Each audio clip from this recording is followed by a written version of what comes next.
শিরিনের মুখোশ খুলে দিয়ে রায়ানকে শিরিনের হাত থেকে বাঁচালো পারুল। হ্যাঁ বন্ধুরা, এমনটাই দেখা যাবে। তাই সম্পূর্ণ জানতে ভিডিওটিতে লাইক দিয়ে চ্যানেলটি সাবস্ক্রাইব করে দেখতে থাকুন। গল্পের শুরুতে দেখা যাবে রায়ান ভোরবেলায় পারুলের জানালার সামনে এসে পারুল পারুল বলে ডাকতে থাকে।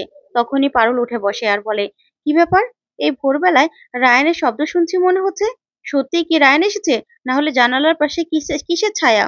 এই বলে পারুল জানালার পাশে যায়। পর্দাটা সরাতেই রায়ানকে দেখে চমকে যায়। বলে, রায়ান তুই এখানে? তুই এখানে এভাবে কেন এই ভোরবেলায়? তখন রায়ান বলে, পারুল তুই আমাকে বাঁচা, বাঁচা তুই আমাকে। তখন পারুল বলে, কেন কি হয়েছে? তখন রায়ান বলে, তুই বাইরে আয়, তোর সঙ্গে আমার কথা আছে। তখন পারুল বলে, কেন? আমি বাইরে যাবো কেন? তুই ভিতরে আয় না। তখন রায়ান বলে, না না পারুল, আমি ভিতরে যেতে পারবো না। তাহলে সমস্যা আছে রে, আমি তো ট্র্যাপে পড়ে গেছি। আমার শিরিনের ঘুম থেকে ওঠার আগে আবার বাড়ি ফিরে যেতে হবে। আমার তো ভালো লাগছে না পারুল, তুই আমাকে বাঁচা, তুই আমাকে বাঁচা। তখন পারুল বলে, একদম ঠিক হয়েছে। কেন গিয়েছিলি? কেন গিয়েছিলি তুই? তখন রায়ান বলে, দেখ, আমি তোর কাছে এখানে সাহায্য চাইতে এসেছি, আর তুই কিনা আমার সঙ্গে এরকম ভাবে কথা বলছিস। তখন পারুল বলে, আচ্ছা তুই পড়ে যাবি তো, তুই আগে ভিতরে আয় না। তখন রায়ান বলে, না আমি ভিতরে আসতে পারবো না রে, তুই একটু বাইরে আয় না প্লিজ, তোর সঙ্গে আমার কথা আছে, অনেক কথা আছে। তখন পারুল বলে, আচ্ছা ঠিক আছে দাঁড়া, আমি আসছি। তারপরে পারুল বাইরে যায়। তারপরে রায়ান পারুলকে বলে, আমি না বাজেভাবে ফেঁসে গেছি রে পারুল, তুই আমাকে বাঁচা, তুই আমাকে বারবার বাঁচিয়েছিস। তখন পারুল বলে, কেন? কেন আমি বাঁচাবো? তুই গেলি কেন ওই শিরিঙ্গের সাথে? তুই জানিস না শিরিঙ্গে এরকম? আর তাছাড়া তুই তো ওকে কে মাথায় তুলেছিস। তখন রায়ান বলে, দেখ পারুল, আগে তো ওর সঙ্গে আমি যেতে চাইতাম, কিন্তু এবার তো দেখলি মা আমাকে জোর করে পাঠালো। ওর সঙ্গে তো আমি তো যেতে চাইনি। তুই আমাকে বাঁচা রে, আমি ট্র্যাপে পড়ে গেছি। ও না কথায় কথায় আমাকে সুসাইড করার হুমকি দেয়। ও কিছুর থেকে কিছু বললেই বলে আমি মরে যাব। আর কখন যে কি বায়না করে, আমি না আর পারছি না, আমি পারছি না আর। তখন পারুল বলে, বেশ হয়েছে, তুই একদম ভালোভাবে ফেঁসেছিস, কিন্তু শিরিন এরকম ভাবে তোকে ভাসাচ্ছে। তখন রায়ান বলে, হ্যাঁ রে, আমার না আর ভালো লাগছে না, আমার এসব ভালো লাগছে না, তুই আমাকে বাঁচা পারুল, তুই আমাকে বাঁচা, তুই আমার ভরসা। তখন পারুল বলে, আচ্ছা রায়ান, তুই কেন বেরিয়ে আসছিস না বলতো? তুই কেন চলে আসছিস না? তখন রায়ান বলে, কি করব বল, আমি আসতে গেলেই না ও বলে ও নিজেকে শেষ করে দেবে। তখনই তো ভয়ে আমি আর কিছুই করতে পারি না, কি করব বল। তখন পারুলের কাছে হাত জোড় করে সে রায়ান বলে, তুই আমাকে বাঁচা পারুল, আমি জানি তুই আমাকে বাঁচাতে পারবি। আজকে তোর জন্মদিন, আমি আমি আসতে চাই। তখন পারুল বলে, সত্যি রায়ান, তুই মন থেকে বলছিস, নাকি তুই শিরিনের চাপে পড়ে এসব কথা বলছিস? তখন রায়ান বলে, না রে, আমি মন থেকে বলছি, আমি আসতে চাই, আমি আসতে চাই তোর জন্মদিনে। তখন পারুল বলে, বেশ, তুই শিরিনের কাছ থেকে বেরিয়ে আসতে চাস তো, মন থেকে বলছিস? তখন রায়ান বলে, হ্যাঁ, আমি না ওর কাছ থেকে বেরিয়ে আসতে চাই, আমি ওখানে আর থাকতে চাই না রে।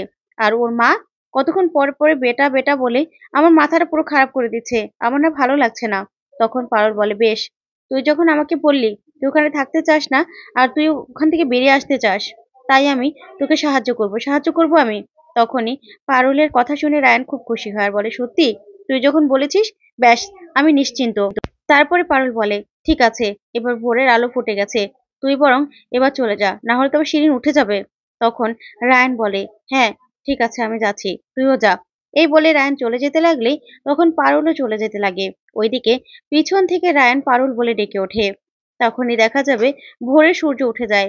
ওইদিকে পারুল পিছন দিকে তাকালেই রায়ান একগুচ্ছ ফুল নিয়ে পারুলের দিকে এগিয়ে আসে আর বলে, পারুল, হ্যাপি বার্থডে, শুভ জন্মদিন পারুল। তখন তো পারুল খুব খুশি হয়। আর রায়ান তখন ফুলগুলো পারুলকে দেয়। তখন পারুল ফুলগুলো নিয়ে নেয় আর দুজন দুজনের দিকে তাকিয়ে থাকে। তারপরে দেখা যাবে রায়ান সেখান থেকে চলে যায়। তারপরে পারুল ফুলগুলো টবের মধ্যে রাখতে থাকে। তখনই তরিতা, মৈনাক আর মল্লার সেখানে চলে আসে। তখন মল্লার আর তরিতা বলে, হ্যাপি বার্থডে টু ইউ পারুল, তোমার বার্থডে গিফট নিয়ে এসেছি। তখন মৈনাক বলে, আমার আর তরিতার পক্ষ থেকে তোমার জন্য এই চকলেটগুলো সবাইকে দিয়ে খাবে কিন্তু। তখন পারুল মৈনাককে প্রণাম করে আর বলে, দাদা, এরকম ভাবে না আর কোনোদিনও আমার জন্মদিনে আমি কোনোদিনও গিফট পাইনি, আর কেউ পালনও করেনি। আজকে আমার জন্মদিনে আমি কত গিফট পাচ্ছি। তখন মৈনাক বলে, পারুল, একমাত্র তুমি যে কিনা আমাকে দাদা বলে সম্বোধন করলে, দাদা বলে মানলে, তোমার পাশে আমি আর তরিতা সব সময় আছি। তারপরে মল্লার পারুলকে একটা পেন বক্স গিফট করে আর বলে, পারুল, তোমার মতো পেন বক্স যেন আর কেউ না পায়, সেই জন্য স্পেশালি তোমার জন্য এই পেন বক্সটা নিয়ে এসেছি। আর কেউ তোমাকে নকল করতে পারবে না। তখন তো পারুল খুব খুশি হয়ে যায়। তারপরে তরিতা বলে, পারুল, এই ফুলগুলো সকাল সকাল কি তুমি বেরিয়ে গিয়েছিলে এই ফুল আনতে নাকি? তখন পারুল বলে, না, এই ফুলগুলো রায়ান আমাকে দিয়েছে। রায়ান সবার প্রথমে আমাকে বার্থডে উইশ করেছে আর এই ফুলগুলো দিয়েছে। তখন তরিতা বলে, কি বলছো তুমি? রায়ান এসেছিল নাকি? তখন পারুল বলে, হ্যাঁ বৌদি, রায়ান এসেছিল। তখন তরিতা বলে, তাহলে রায়ান কোথায়? তখন পারুল বলে, ও চলে গেছে। তারপরে মল্লার বলে, কি করছে ও বলো তো?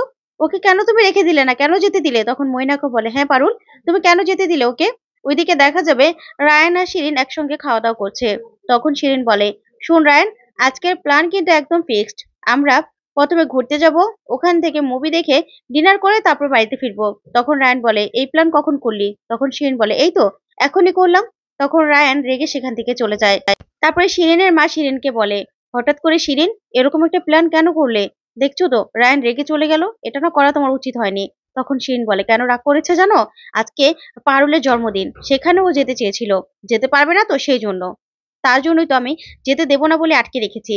তখন শিরিনের মা বলে, একদম ঠিক কাজ করেছো। তুমি না এভাবেই রায়ানকে নিজের কাছে আটকে রাখবে, ওই মেয়েটার কাছে একদম যেতে দেবে না।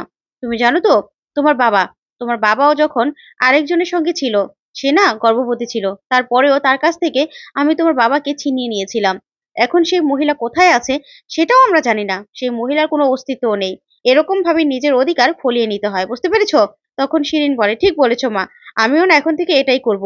ওদিকে দেখা যাবে পারুলের কাছে তরিতা, মল্লার আর মৈনাক সবটা শুনে তরিতা বলে, কি বলছো পারুল? তাহলে তো রায়ান ভালোভাবে ফেঁসে গেছে। তখন পারুল বলে, হ্যাঁ বৌদি, ও না ভালোভাবে ফেঁসে গেছে। এখন আমি যখন বলেছি যে শিরিনের হাত থেকে রায়ানকে বাঁচিয়ে আনবো, তখন বাঁচাবোই। এমন শিক্ষা দেব না যে রায়ানকে আমি বের করে আনবো আর একসঙ্গে আমরা সন্ধ্যাবেলা কেকও কাটবো। আমি তো কথা দিয়েছি। তখন পলাশ আসে আর এসে বলে, আশু দাদু চলে এসেছে, এসো তোমরা। তারপরে পারুল আসে, দাদুকে প্রণাম করে। তখনই রুকমিনী আর গোপালকে দেখে খুব খুশি হয় পারুল আর বলে, দাদা তোমরা? তখন গোপাল বলে, হ্যাঁ রে বোন, তোর জন্মদিন আর আমরা আসবো না? কি বলছিস তুই? তখন মনোজিৎ বলে, পারুল, এগুলো সব বাবার বাবার প্ল্যান ছিল, তোমার বার্থডেতে গিফট এগুলো সব। তখন পারুল খুব খুশি হয় আর বলে, সত্যি? আমার না খুব ভালো লাগছে। তারপরে ঠাম্মি পারুলকে ডাকে আর বলে, পারুল দিদি এখানে আয়, তোর জন্মদিনের অনেক অনেক শুভেচ্ছা। এই বলে পারুলকে গিফট দিলেই পারুল গিফটটা খুলে দেখে যে স্বর্ণের কলম। তখন পারুল বলে, এটা তো সোনার কলম। তখন ঠাম্মি বলে, হ্যাঁ রে দিদি ভাই, এখানে দোয়া তো রয়েছে স্বর্ণের। তখন পারুল বলে, এগুলো দিয়ে আমি কি করব দিদি ভাই? আমি তো এগুলো চাই না। তখন ঠাম্মি বলে, দিদি, তুই যেমন সোনার, তেমন তোর জন্য এই সোনার গিফট আমার তো দাদুর পক্ষ থেকে। তখন দাদু বলে, পারুল দিদি, তুই এভাবেই স্বর্ণাক্ষরে নিজের নাম লিখে রাখবি।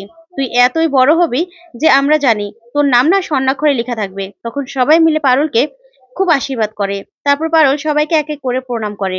রায়ানের মাকে প্রণাম করতে গেলেই রায়ানের মা পাটা সরিয়ে নেয়, কিছুতেই পারুলের প্রণাম নেয় না। তখন এই কাণ্ড দেখে সবাই চমকে যায়। তারপর কৌশালী বলে, আসো তো পারুল, তোমাকে তো আমি বার্থডে গিফটটা দেইনি, এদিকে এসো। তারপরে পারুলকে কৌশালী বার্থডে গিফট দেয়। তখন পারুল বার্থডে গিফটটা খুলে দেখে খুব সুন্দর একটা পুতুল। তখন পারুল খুব খুশি হয় আর বলে, এটা তো খুব মিষ্টি, খুব ভালো লাগছে আমার পিসিমণি। তখন কৌশালী বলে, হ্যাঁ, তোমার মতো মিষ্টি, জানো তো, তুমিও না এরকমই। তখন তো পারুল কৌশালীর কথা শুনে খুব খুশি হয়, কিন্তু রেগে যায় রায়ানের মা, রায়ানের কাকিমণি, সবাই। তো বন্ধুরা, আজকের আপডেটটি কেমন লাগলো কমেন্ট করে জানাও। ধন্যবাদ।